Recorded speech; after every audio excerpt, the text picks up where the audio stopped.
Bismillahirrahmanirrahim. Alhamdulillahi rabbil alamin. Wassalatu wassalamu ala habibi rabbil alamin Sayyidina Muhammadin wa ala alihi wa sahbihi ajma'in. Amma ba'd.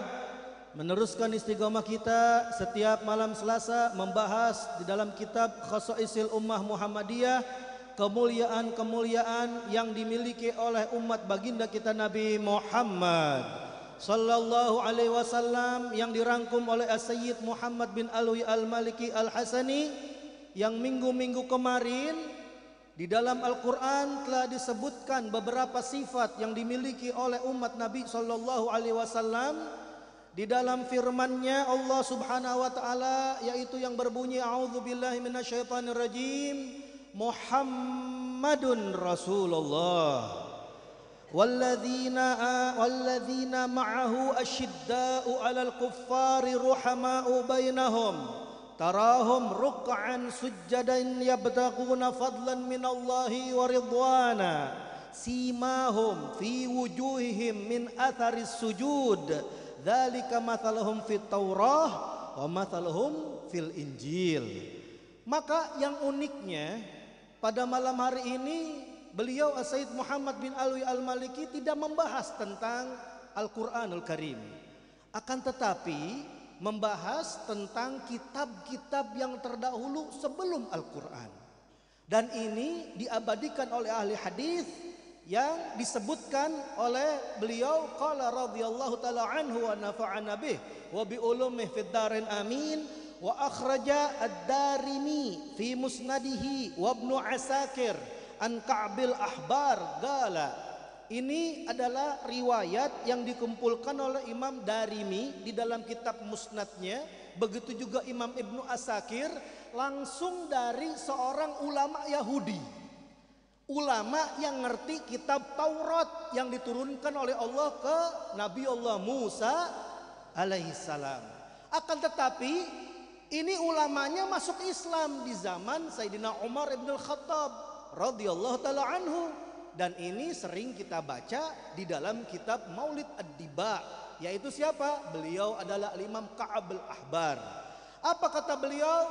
Qala Ka'ab al-Ahbar fi satril awal. Ternyata ada sifat-sifat Nabi beserta umatnya di dalam kitab Taurat. Di baris pertama itu berbunyi Muhammadun Rasulullah Abdil Mukhtar. Nabi Muhammad itu utusan Allah, hambaku kata Allah, Al-Mukhtar yang terpilih. La fadhun wala ghalidhun wala sakhabun fil aswaq. Beliau ini bersikap tidak kasar. Beliau ini tidak berhati keras perangainya.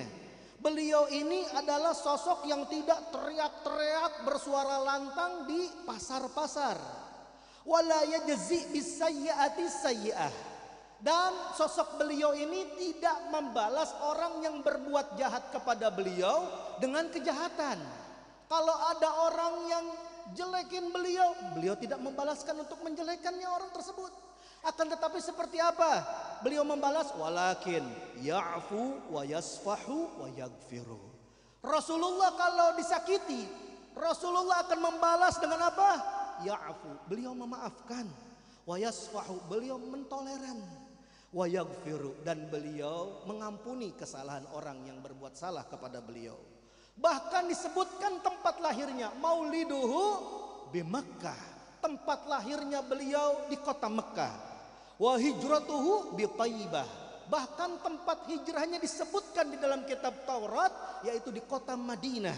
Wa mulkuhu Bisyam, bahkan kesultanannya, kekuasaan beliau menyebar sampai ke negeri Syam. Wa fi satri tsani, dan di baris yang kedua yang uniknya, bukan cuma Nabi SAW yang disebutkan di dalam kitab Taurat, tapi kita umatnya disebutkan juga. Apa itu di baris kedua? Muhammadun Rasulullah. Nabi Muhammad itu adalah utusan Allah, manusia yang terpuji, sehingga dengan terpujinya Rasulullah umatnya ikut terpuji. Apa? Ummatuhul hammadun. Umatnya ini hammadun. Wazan fiilnya itu fa'al. Artinya apa? Sering atau banyak memuji. Karena nabinya suka memuji kepada Allah, maka umatnya ini adalah orang-orang yang senang banyak memuji kepada Allah Subhanahu wa taala. Yahmadunallaha fis sarra wad dharra. Yang uniknya diajarkan oleh Rasulullah, umatnya ini selalu senantiasa bersyukur memuji kepada Allah Subhanahu wa taala. Di waktu senang wajar, wa fid dharra, tapi di waktu susah masih tetap memuji kepada Allah Subhanahu wa taala. Alhamdulillah. Mau panas Nurul Mustafa alhamdulillah. Mau kehujanan Nurul Mustafa alhamdulillah. Mau jauh alhamdulillah. Mau dekat alhamdulillah. Nah, inilah sifat-sifat yang disebutkan di dalam kitab Taurat. Yahmadunallaha fi kulli manzilin wa yukabbirunahu ala kulli syaraf. Ini umatnya selalu memuji kepada Allah, bukan cuma di masjid, tapi di rumah-rumah tinggal mereka.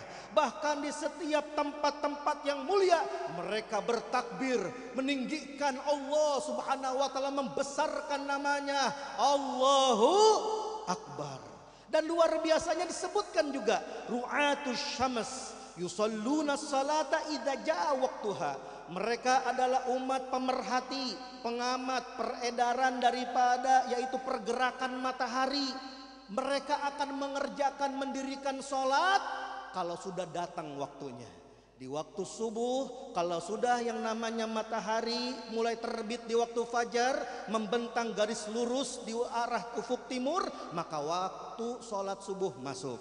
Kalau sudah matahari ada di tengah-tengah, waktu istiwa sudah tergelincir ke arah barat, masuk waktu zuhur. Kalau sudah yang namanya bayang-bayangan itu sama dengan bendanya dan lebih sedikit, masuk waktu sholat asar. Kalau sudah matahari tenggelam di ufuk barat, masuk waktu maghrib. Nanti kalau sudah mega merahnya hilang, gelap semuanya, berarti masuk waktu isya. Walau kanu ala ra'si kunasah. Dan luar biasanya umat Nabi SAW tidak dikhususkan ibadahnya di masjid. Bahkan di tempat-tempat yang tidak layak pun mereka diperbolehkan untuk melaksanakan ibadah sholat. Tidak seperti umat terdahulu harus di tempat ibadahnya. Lihat sholat id, kalau sudah masjid nggak cukup, lapangan alun-alun halaman masjid sah nggak dipakai sholat?